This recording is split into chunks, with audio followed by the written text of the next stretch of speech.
King Charles's first Christmas speech shows how powerless he actually has, a constitutional expert has claimed.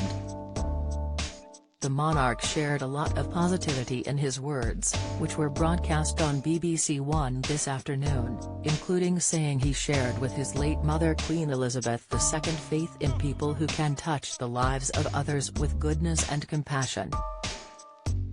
This was something he described as being the essence of our community and the very foundation of our society. But the aspect which stood out the most for royal and constitutional commentator Peter Hunt was when the king spoke about food banks and the cost of living crisis. Writing on Twitter, Mr. Hunt said, "The cost of living crisis features in Charles' Christmas broadcast. At this time of great anxiety and hardship, for those at home finding ways to pay their bills and keep their families fed and warm. Food banks, once remarkable and shaming for a nation, now normalized." He added, "The broadcast captures a constitutional king's impotence. He can praise those who help, but he can't question publicly why more isn't being done to prevent such hardship." Before he became king a few short months ago, the then Prince Charles was a passionate campaigner, especially on environmental issues. And the so-called Black Spider memos, which were sent by Charles in 2004 and 2005 to Tony Blair's government, showed him making policy demands to the Prime Minister and his ministers.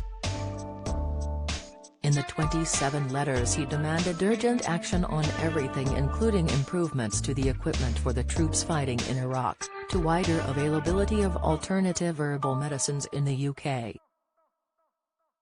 And The Guardian reports that in one letter from 2005 he urged a badger cull to prevent the spread of bovine tuberculosis, proposed his own aid to brief Downing Street on the design of new hospitals, brought up the herbal medicines issue, and lobbied for his preferred person to be appointed to crack down on supermarkets mistreating farmers. But now, even though he may want to suggest a solution to the cost of living crisis or ask the government what the plan is, he cannot. As the head of state he must act like his late mother did, speaking and acting on the advice of ministers, rather than trying to advise them. She did not attempt to intervene in politics, or even to express a political opinion. The closest she got to any perceived kind of public opinion about politics was when she opened Parliament in 2017. She wore a fabulous blue hat with yellow flowers, and this led to speculation that she was secretly against Brexit. But this speculation was quickly shut down by Angela Kelly, who is the Queen's personal dresser and close friend. Writing in her book The Other Side of the Coin, The Queen, the Dresser and the Wardrobe, she said, "We chose a Breton brim block style, which would create an upturned brim, so Her Majesty's face could be clearly seen, and the Queen could see everyone in the room. We chose a large square crown to balance the brim and 5 flowers, made from feathers with tiny seed pearls, painted yellow.